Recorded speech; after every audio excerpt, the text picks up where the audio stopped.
Hello, children. I hope you all had a lovely weekend. I've spent most of mine out in the garden with the children playing football. Ava's getting pretty good now, actually.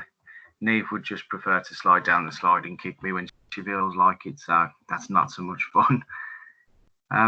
This week, we're going to be starting a new unit in literacy.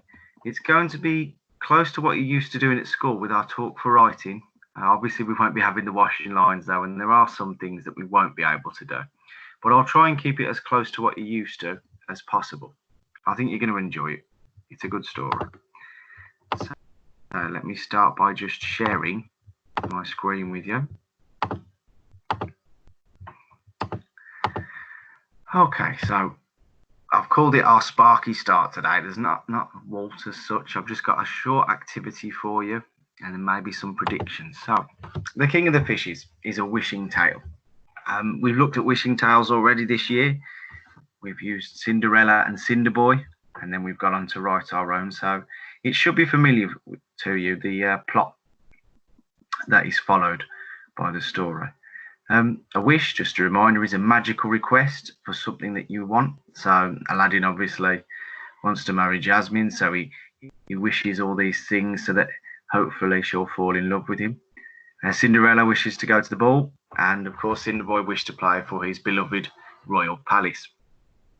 The King of the Fishes is a traditional tale, and there's many different versions of the tale all around the world, which is of course similar to Cinderella. There's lots of different versions. So there's a short little introduction to that. This is the map. When we box up a text, this is how a wishing story follows. It's like a story map. So the main character tries to get something that they want. They really want something at the start, obviously, and then they go about trying to get it. And of course, when they try and do it, the barrier gets in the way. So when it's Cinderboy, his stepfather and stepbrothers stop him from getting it. Cinderella, she wants to go to the ball, and if you're looking at the Disney version, she even gets a dress ready, and then her evil stepmother and evil stepsisters prevent her from going to the ball. So that's the barrier. But then the barrier is overcome because somebody turns up, somebody magical. For Aladdin, it was the lamp. For Cinderboy, it was his TV godmother, and for Cinderella, it was her fairy godmother. And when they turn up, they get what they wish for, because obviously they make a wish and the wish comes true. And then at the end of the story, sometimes all is well. I think in the versions that we looked at of Cinderella and Cinderboy, everything turned out well. However, sometimes not everything does turn out well for the main character. So you'll just have to see which way our story goes when you hear it tomorrow. Now, I know you're going to hear it tomorrow because I just want us to think about, just to start off this unit, I thought it'd be a nice activity, 3 wishes that you would wish for. So I'm going to get you to write your 3 wishes. But before I do that, I'm going to tell you my 3 wishes. So here are mine. I wish I could fly, because then I would be able to travel the world whenever I wanted to. So I could go abroad, I could go on holidays, I could do whatever I wanted. It would be great.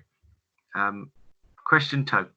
I wish that I could play at Old Trafford for Manchester United so that I could score a goal at the Stretford end. I know a lot of you won't like that one, supporting Arsenal and Chelsea and whoever else you support, all those rubbish teams. But obviously, I would like to play for Manchester United, and the Stretford end is the most famous stand at the football ground, which is called Old Trafford. And then finally, my last wish, because my daughters are forever asking me for a real unicorn, and unfortunately I haven't got hold of one yet. I wish for a real unicorn which I could give to my daughters for a pet, or as a pet. So those are my 3 wishes. You may agree with some of them, you may not. Now, your task. So what I want you to do, is I want you to write 3 wishes that you would ask for if you were granted them. So using the underlined phrases that I've got in my part of my text here. So use the I wish, and then use because for your first one. Explain why you would wish it. Second one, I wish, and then use so that to justify justify why you want that wish, to tell me why you want that wish. And then the third one, I wish, and use which. So I wish for which I would, what would you do with it? Okay, so that's your task for today. And then I've set you a challenge, and I think because the task isn't too long, you should all complete the challenge today. I would like you to write a prediction about what you think will happen in the story, The King of the Fishes. Now, I know you only know the title, but I'm not expecting your predictions to be right. And actually, if I was going to guess what it was going to be about the first time, if I was going to predict, then I would have got it completely wrong as well. Sorry, that was my phone going off. Can't help being popular. So just use one of the sentence stems below to predict what you think will happen in the story. I believe that will happen because, and explain why you think that will happen. And in my opinion, and then or write your opinion there and then say why that is your opinion. Obviously, you can only use the title to help you and the fact that you know it's a wishing story. So good luck. I look forward to reading all of your wishes. Please take care. I hope you and your families are all safe. Goodbye.